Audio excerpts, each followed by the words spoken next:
Martin Brundle has claimed Max Verstappen has a different set of limits when racing Lewis Hamilton compared to other drivers.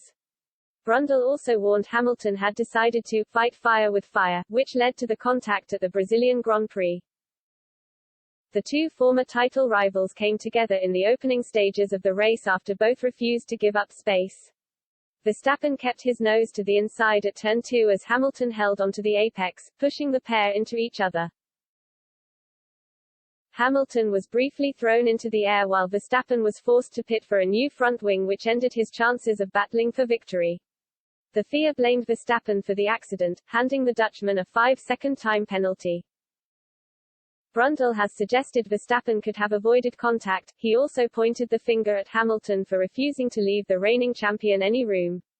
Posting in his Sky Sports column, Brundle said, "Max initially seemed to be defending the inside against his teammate before suddenly deciding to attack Hamilton around the outside.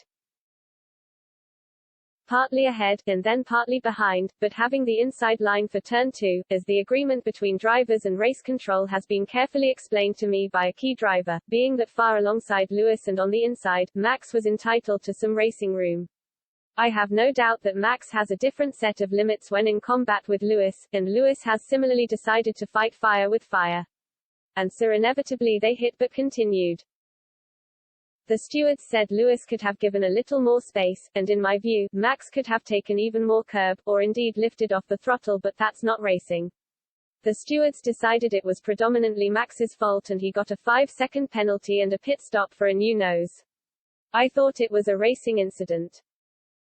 Hamilton hit back at Verstappen after the accident, moaning to race engineer Peter Bonington that it was no racing incident. But the reigning champion didn't shoulder the blame as he insisted Hamilton should have left him space. He explained, "If you don't leave me space, we are just going to collide. At the end of the day, we were too slow anyway." For him, it ruined his chance to win the race. The safety car, he still had the opportunity. "But I thought after last year, we could maybe forget about it and finally race. When I went side by side, I was like, okay, let's have a good race, but I mean you feel it with a driver, if he is going to leave you space or not."